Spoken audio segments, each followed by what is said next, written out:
A challenge to any Boy Scout is to earn any one of the organization's 121 merit badges in subjects ranging from basketry to nuclear science. Rarely do Scouts earn all the badges, but that's just what Shawn Goldsmith has done.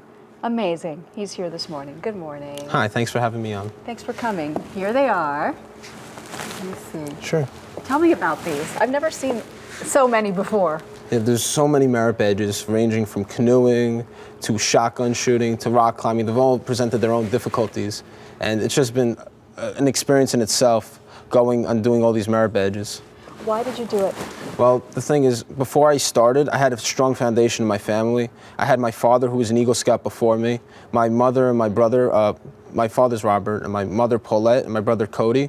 They were just very creative, and they would always help me out with coming up with ideas. But the four people that really helped me out were my grandparents, my grandmother Olga, and my grandpa Nat.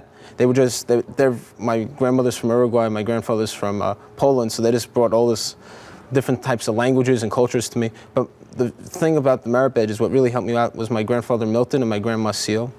See, the first 62 merit badges, seen on my first sash, I earned that over a 5-year period. But I had 62 merit badges, and I was speaking with my grandmother, and I knew she had emphysema for 15 years, and I knew she had lung cancer. She didn't know anything about it.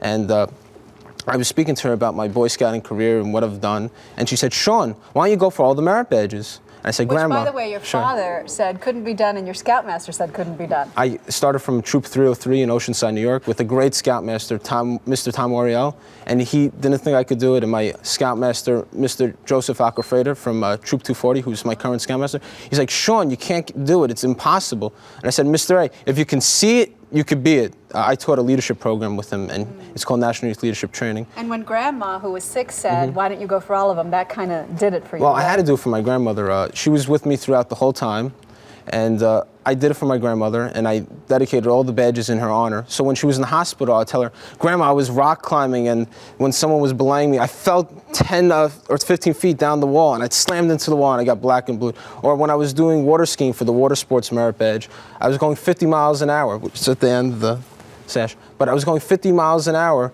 and then I hit a wave, and I had a bad fall, and my life preserver, which was zipped down and buckled and everything, it just popped off, and it just brought a little bit of joy to her at the hospital. But the thing is, my grandfather, a lot of the last merit badges, he was a roofer, my grandfather Milton, and he just came with me on a lot of the last merit badges, like woodworking and plumbing, and it was just nice for him to be there, because him and my grandmother were very close, and by him accompanying me on these merit badges, it was as if my grandmother was there. Oh, it's so nice. I know your family has said it helped them all get through this rough patch, so congratulations. Thank you very much.